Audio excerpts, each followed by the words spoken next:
But then we have this other story of is it cancel culture? And I want to get your opinion on this. Rachel Gilmore. So Rachel Gilmore is claiming that she's being canceled from CTV. So for everybody who's listening in, this is the story.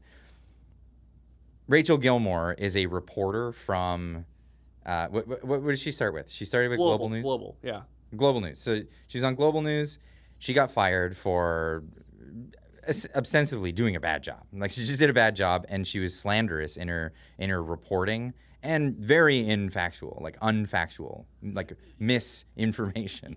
Like it was a lot of problems off and on the field. One, it was her actual articles from Global News got them into a defamation suit with James Topp for saying he's like a white supremacist with literally no evidence. Or like the evidence was like he once talked to a guy who talked to a guy who's bad. And then off the field on her own Twitter, she's like doxing people like Bratney. If you're on X, you probably know who Bratney is if you're involved with BC politics or federal politics. It helps dox like an Indigenous woman, and when even confronted about it, does it again saying, "Oh, you mean this post of your personal information?" Yeah, so that was her first job. She doxed Mario. It's I can't remember, I always forget his last name. Mario. He's another creator. Starts with a Z. Yes. Zalea or something like that. I love his content. Sorry if I forgot your name, your last name. You can never pronounce it anyway. But she doxed him too. She doxed his business where he makes his living. It turned out that it didn't work out so well. A lot of conservatives called up his business and ended up just supporting him. As we're defining things, because we're going to define what cancel culture is. Also, doxing. I have people claim it's not doxing because you can technically find this information on the web. You can find literally everything about somebody on the internet. You absolutely can. It's doxing if you're highlighting information they obviously wouldn't want everyone having a spotlight on. So in like Bratney's case, they found her Facebook profile, which has her actual name, and they found out where she works through it and whatnot, and then they put a spotlight on that. Yeah, it's because you can do a bunch of searches and a lot of like forensics to find out some public address that's posted somewhere is not cool to then share it to everybody. Well, it's the malicious intent as well.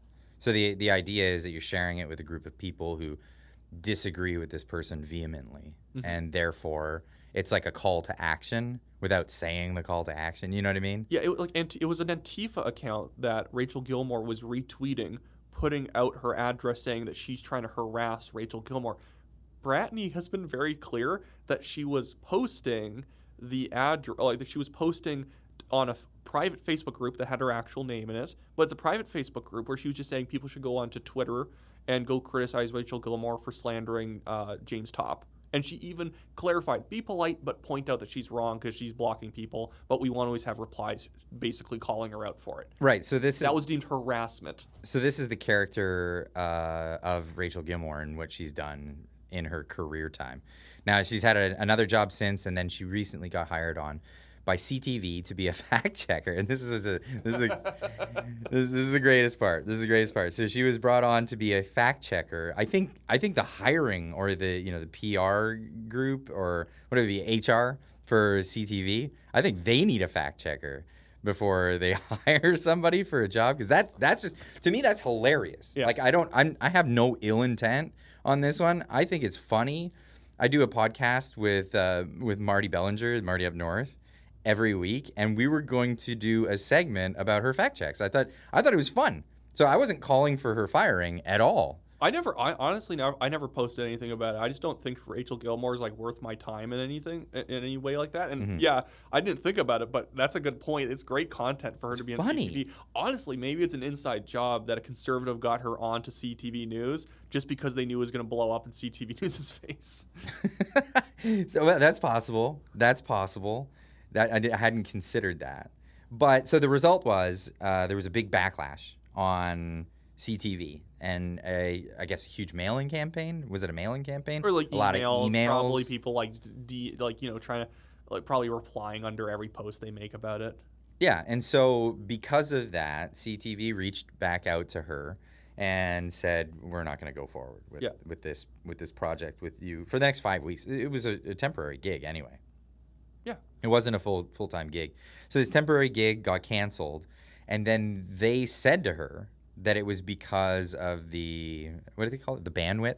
They couldn't Yeah, handle we don't have the bandwidth to handle this issue because we're gonna, in a certain sense, it's correct because every time CTV News comes up to Paul even asks him a question like, "Aren't you the people literally employing a far leftist as your fact checker, and you're gonna come to me and pretend you're balanced news?" Did he say that? No, but my point is like I'm just scripting what Polly could probably say if he ever wanted to zinger on CTV if Rachel Gilmore's there. Plus, nobody online is going to take them seriously if she's the fact checker. And even if people are not on social media, if anyone even comes on their program and says, "Hey, why is this lady your fact checker?" Even the most normal CTV news viewer, if they knew about her, probably would think that that's not appropriate. Let's even get rid of all the slander that she has been involved with, all the doxing, all just the far left crazy positions that she has, like being in favor of Hamas. She's just obviously too biased to be a fact checker. Plus, I think you even said this on your show.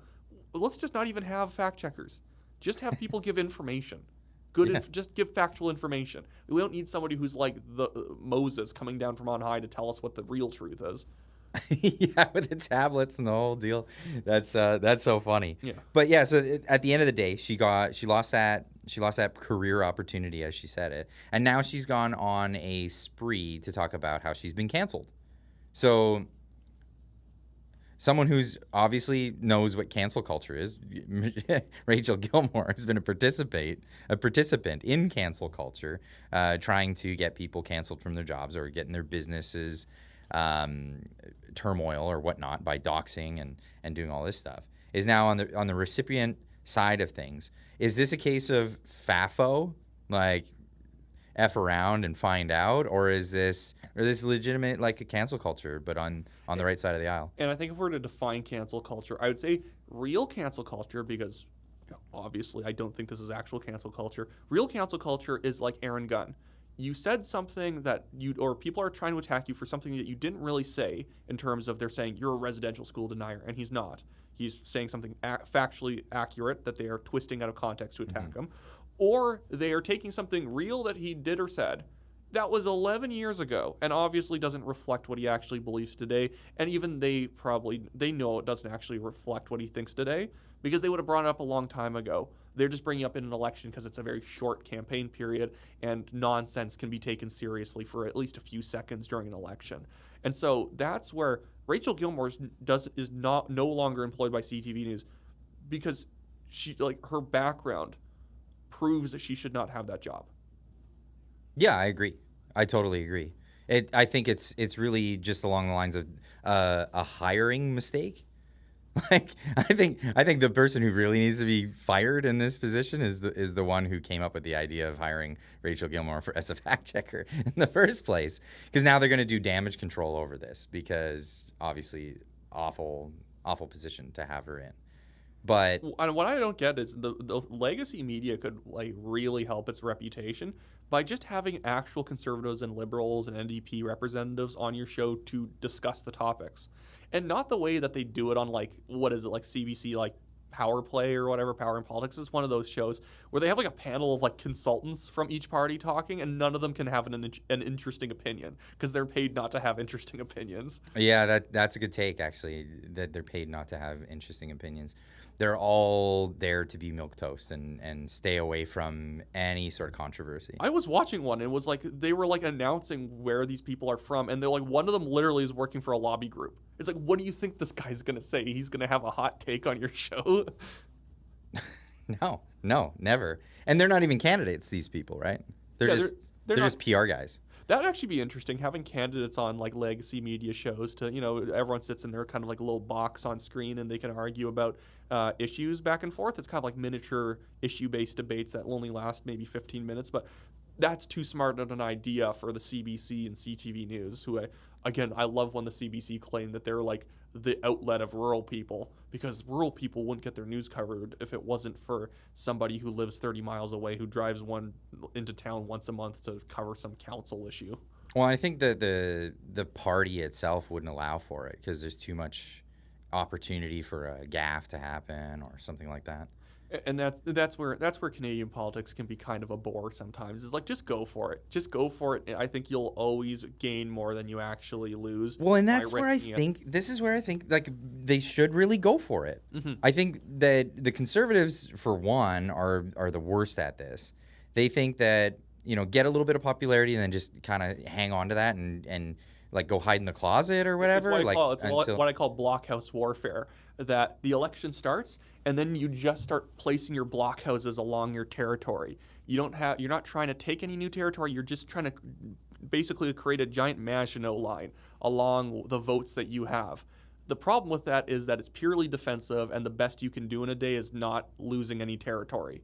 Or, like, you know, politics is kind of a war. You defend yourself on one issue front, you attack on one issue front, you try and get voters. Like, you can almost think of the map of Canada as a battle map. Which neighborhoods do you have? Which kind of voters do you have? What kind of media access? Are you running ads? Are you doing a leafleting campaign? Are you door knocking? Are you doing a rally there?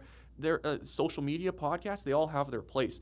And I find that oftentimes parties feel like all they can really do is maintain territory and hit the ground. Just do on-the-ground politics, which is very effective. But if you're leaving your planes on the ground and the tanks are parked back at base, you're not going to win by just, having your troops get out of the trench and try and give them the bayonet every time. Fair enough.